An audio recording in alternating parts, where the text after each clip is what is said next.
Hi everyone, स्वागत है आपका मेरे आज के वीडियो में। और सबसे पहले मैं बता दूं कि ये जो वीडियो होने वाला है ये थोड़ा लेंदी होने वाला है। और ऑल्दो ये बहुत ज़्यादा परफेक्ट वीडियो ना बन पाए, लेकिन इसमें आपको वो सारे इन्फॉर्मेशन बिल्कुल परफेक्ट वे में मिलेंगे जो आपको चाहिए एक कॉन्ट्रेक्चुअल बेसिस टीचर के रूप में, अगर आप केवीएस में ज्वाइन करना चाहते हैं। तो अगर आप ऐसे ही कुछ जॉब के लिए सर्च कर रहे हैं तो आप बिल्कुल सही जगह आए हुए हैं। मेरा नाम अंकिता, मैं स्वागत करती हूँ आप सभी का मेरे इस चैनल में। तो आगे बढ़ने से पहले मैं आपको बता दूँ कि मैं खुद 2024 और 25 में केवीएस में मैं वर्क कर चुकी हूँ 2 साल कॉन्ट्रैक्ट बेसिस पे। और तब जाकर के मैं ए टू जेड जो भी नॉलेज या जो भी एक्सपीरियंस मैंने मेरे स्कूल में सीखा, मैं वो आप सभी के साथ शेयर कर रही हूँ, ठीक है? तो आप इस वीडियो को पूरी तरह से ट्रस्ट कर सकते हो और ये वीडियो बिल्कुल आपके लिए होगा।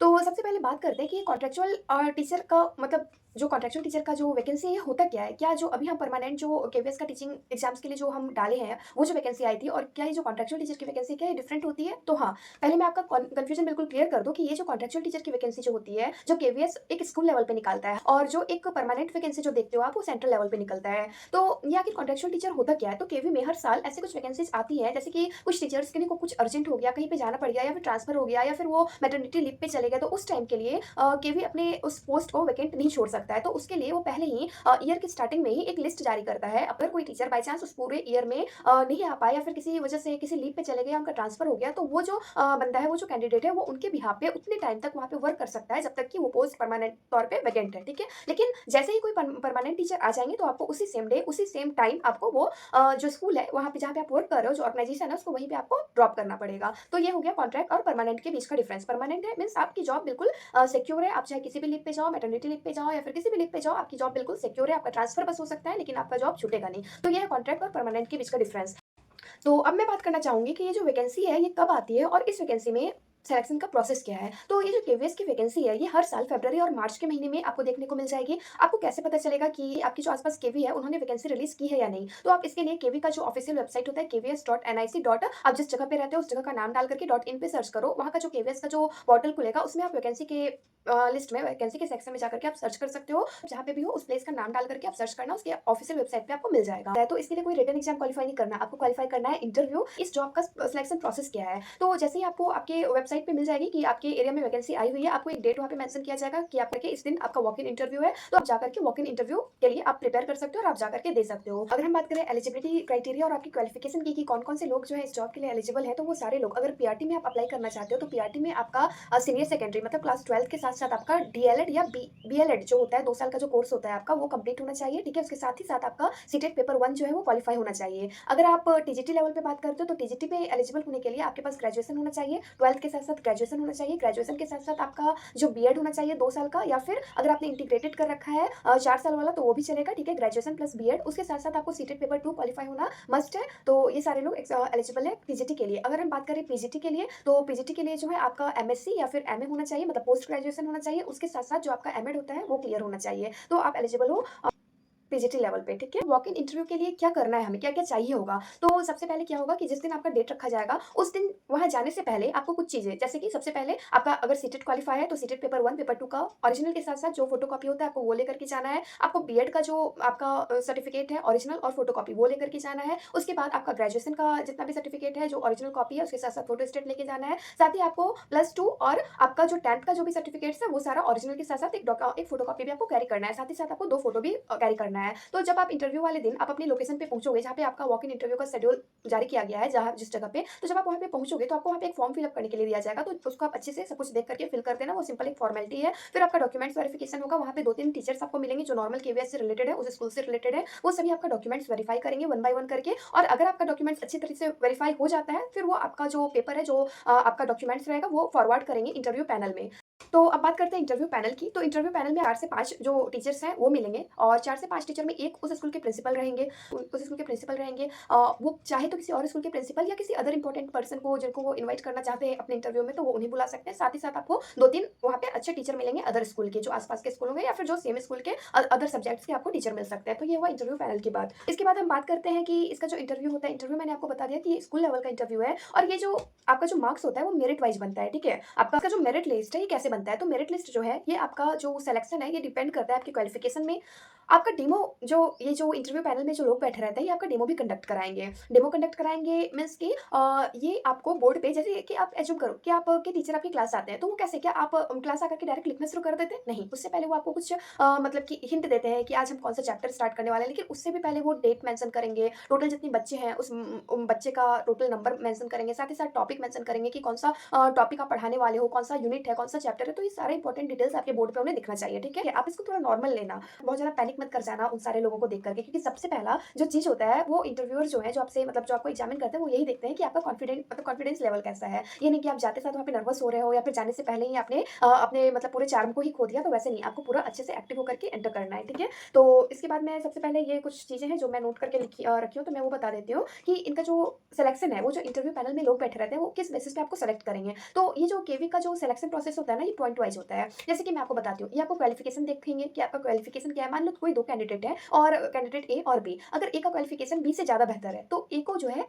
वो मार्क्स मिलेगा, बी के कंपैरिज़न में ए को ज़्यादा बेहतर मार्क्स मिलेगा, ठीक है? सेकंड अगर हम बात करते हैं कि डेमो परफॉर्मेंस, तो अगर आप इंटरव्यूअर के सामने आपको एक डेमो देना है, ठीक है? अगर आप वो डेमो देते हो और आपके साथ-साथ कैंडिडेट बी भी डेमो दे रहा है, तो इन दोनों में फिर देखा जाएगा कि किसका डेमो बेस्ट है। अगर ए का डेमो बेस्ट है, तो ए को पॉइंट ज़्यादा मिलेंगे, अगर बी का डेमो बेस्ट है, तो बी को पॉइंट्स ज़्यादा मिलेंगे, ठीक है? उसके बाद तीसरे पे अगर हम बात करते हैं तो कॉन्फिडेंस, आपका कॉन्फिडेंस कैसा है? तो मैंने आपको पहले ही बताया कि आपको नर्वस नहीं होना है, ठीक है? तो उसपे भी ये पॉइंट्स देते हैं। साथ ही साथ अगर आपका एक्सपीरियंस है, ठीक है? अगर आपने इससे पहले कहीं और काम कर रखा है, तो वो तो बहुत ही बेस्ट होता है आपको मतलब केवी में सिलेक्शन दिलाने के लिए, कॉन्ट्रैक्चुअल बेसिस पे आपको सिलेक्शन दिलाने के लिए। तो अगर आपका कहीं एक्सपीरियंस है तो भी आपको पॉइंट्स एक्स्ट्रा मिल जाएँगे। पर ये आपको घबराना नहीं है कि इनके पास एक्सपीरियंस नहीं है और मतलब मेरे पास एक्सपीरियंस नहीं है, इनके पास है तो इनको ज़्यादा पॉइंट्स मिलेगा, कोई मैटर नहीं करता। अगर उनका एक्सपीरियंस अच्छा है, फिर भी आप अपना डेमो अपने आप को खुद अच्छे से मतलब प्रेज़ेंट करना, ठीक है? वो सारी चीज़ों में भी मार्क्स बहुत मैटर करता है। तो हो सकता है कि आप दोनों का मार्क्स डिफरेंशिएट हो जाए। इस बेसिस पे भी आप दोनों को अलग-अलग मार्क्स मिल जाए, ठीक है? तो ये सारी चीज़ें हो गई इंटरव्यू और पैनल से रिलेटेड। पहले इंटरव्यू में जब आप रूम पे जाते हो, तो सबसे पहले जो चीज़ देखा रह जाता है, आपका अपीयरेंस देखा जाता है, ठीक है? तो अपीयरेंस में आप कोई एक अच्छा सा डिसेंट सा साड़ी पहन के जा सकते हो। अगर आपको साड़ी पहनना नहीं आता है, तो कोई बात नहीं, टेंशन बिल्कुल नहीं लेना है। आप कोई प्यारा सा एक सूट पहन के जा सकते हो, जिसमें चुन्नी हो, ठीक है? प्रॉपर जो एक ड्रेसिंग सेंस होता है, क्योंकि आप एज़ अ टीचर वहाँ खुद को रिप्रेज़ेंट करने जा रहे हो, तो उसी टीचर के हिसाब से जो आपका डिसेंस जो एक ड्रेस होता है, वो आप पहन सकते हो, ठीक है?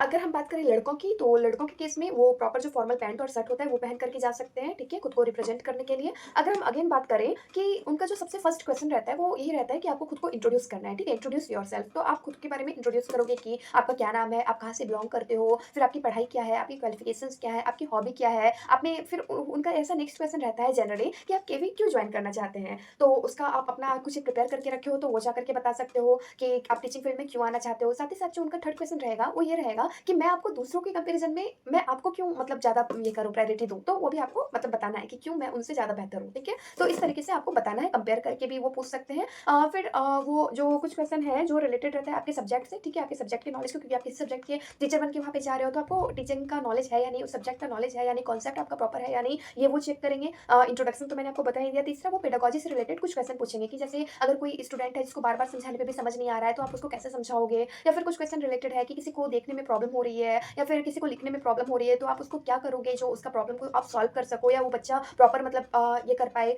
प्रॉपर समझ पाए आपकी बातों को। तो ये पेडागॉजी से रिलेटेड जो भी क्वेश्चन है कि आप कैसे मतलब एनईपी 2020 से आपने क्या ग्रास्प किया है, उसको आप कैसे इंप्लीमेंट करेंगे, ये सारी चीज़ें, ठीक है? कुछ जो रहेगा सिचुएशन बेस्ड, मैंने बता दिया कि कुछ अगर वीक स्टूडेंट है या कुछ ऐसे स्टूडेंट हैं जो कि मतलब जिनको देखने में प्रॉब्लम है, जो कि सुनने में प्रॉब्लम है, तो आप उसको कैसे टैकल करेंगे, ये सारी चीज़ें। फिर आपका जो डेमो स्ट्रेटजी है, डेमो पे वो उनका बहुत ध्यान रहता है, ठीक है? अगर आप फर्स्ट टाइम अपीयर कर रहे हो इंटरव्यू में और आप बिल्कुल फ्रेशर हो, तो भी वो आपको डेमो ज़रूर पूछेंगे। तो डेमो के लिए आपको क्या करना है, आपको एंटर करना है और उसके बाद एक सिंपल सा आपको टॉपिक घर से प्रिपेयर करके जाना है। अगर आप पीआरटी के लिए जा रहे हो, तो आप पक्का से एक पोएम हिंदी और इंग्लिश में, ये तो पक्का आपको याद करके ही जाना है, प्रिपेयर करके ही जाना है विद एक्शन, ठीक है? तो विद एक्शन आपको एक पोएम प्रिपेयर करके जाना है। उसके साथ ही साथ अगर आप मतलब टीजीटी के लिए जा रहे हो या फिर मतलब अदर इसके लिए जा रहे हो, तो आपको कोई भी एक सिंपल टॉपिक, जैसे कि मैं साइंस के लिए गई हुई थी, तो मैंने साइंस का एक टॉपिक प्रिपेयर किया हुआ था, ठीक है? तो आपको उस हिसाब से, उस अकॉर्डिंग आपको एक टॉपिक आपके सब्जेक्ट से प्रिपेयर करके जाना है। उसके बाद में फिर आपको वहाँ जाते ही साथ ना क्वेश्चन पूछना है, ऐसा मतलब क्यूरियोसिटी जगाना है। ऐसा नहीं कि आप वहाँ पे जा रहे हो और आप एक मतलब लेक्चर टाइप में बोले जा रहे हो, जैसे कि मैं तब से आपसे बोले जा रही हूँ, तो आपको ऐसे बिल्कुल नहीं बोलना। आपको वहाँ पे जाकर के इंटरेस्ट जगाना है। वो जो पैनल में लोग बैठे रहेंगे, आपको समझना है कि वो आपके बच्चे हैं, वो आपके स्टूडेंट हैं और आप उनके साथ इंटरेक्ट कर रहे हो। तो उसको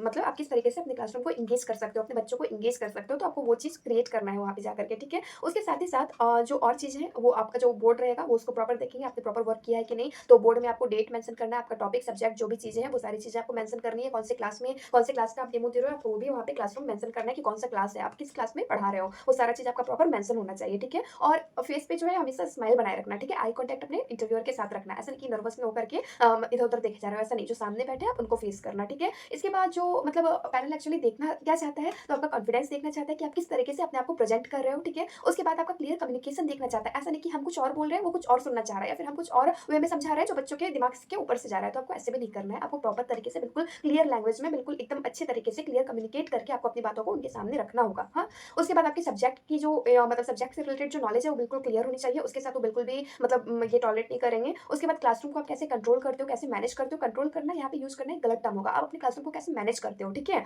उसके बाद आपकी पॉजिटिव एटीट्यूड, आपका विलिंगनेस कि आप क्यों ये काम करना चाह रहे हो, वो सारी चीज़ें आपसे पूछी जाएँगी, वो सारी चीज़ें आपकी देखी जाएँगी। हुँ?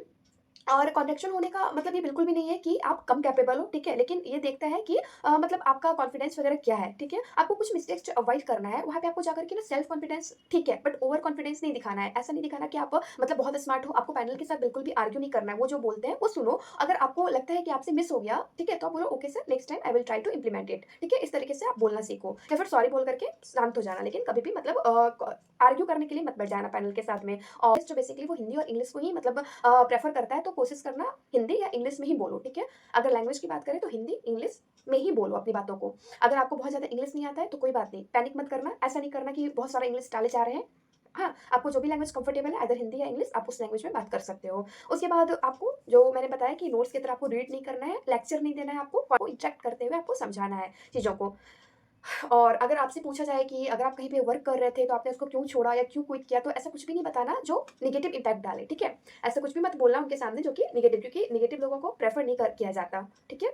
उसके बाद में जो सबसे ज़्यादा इम्पोर्टेंट चीज़ है वो ये है कि आपको बिल्कुल ऑनेस्ट रहना है, पॉजिटिव रहना है, ठीक है? और ये टेम्परेरी पोस्ट है। 2-3 चीज़ें हैं जो आपको ना मतलब माइंड में लेकर के चलनी है अगर आप इस जॉब के लिए अप्लाई करना चाहते हो। तो सबसे पहले तो ये है कि केवीएस जो है वो टेम्परेरी है, परमानेंट नहीं है। मतलब कि आप किसी के बिहाफ़ पे वहाँ पे काम कर रहे हो, तो अगर किसी भी दिन, किसी भी समय वो पोस्ट पे कोई परमानेंट टीचर वापस आ गया, ठीक है? तो आपको उसी समय वो जॉब क्विट करना पड़ेगा। एकदम माइंड में क्लियर कर लेना कि अगर आपने एक ही दिन काम किया है, तो भी आपको एक ही दिन में अगर दूसरे दिन कोई टीचर आ जाता है, तो आपको उसी सेम डे आपकी सैलरी दे दी जाएगी और आपको फिर वो जॉब क्विट कर देना है। सेकंड चीज़ जो आपको याद रखनी है कि सैलरी जो है वो वेरी करती है, लेकिन जो एक नॉर्मल सैलरी है वो 20 से 25,000 के बीच में रहती है, ठीक है? तो वेरी करती है। और इसका सैलरी का एक और भी ये प्रॉब्लम है कि आपको जैसे आपने 1 मंथ काम किया, 1 मंथ में आप 5 डेज़ लीव पे हो, ठीक है? तो आपको उसकी सैलरी पे नहीं की जाएगी। अगर आप 5 डे लीव पे हो तो आपकी सैलरी पे नहीं की जाएगी। तो ये सारी चीज़ें भी माइंड में लेकर के चलना। साथ ही साथ अगर आपका कोई छुट्टी होता है, जैसे दुर्गा पूजा हो गया या फिर कोई ऐसा लंबा छुट्टी जैसे विंटर वैकेशन, समर वैकेशन, तो उसमें भी आपको पे नहीं किया जाएगा, ठीक है? ये सारी चीज़ें भी याद रखना। दूसरा वर्कलोड हाई हो सकता है। अगर आप पूरी तरह से प्रिपेयर हो कि मैं रेडी हूँ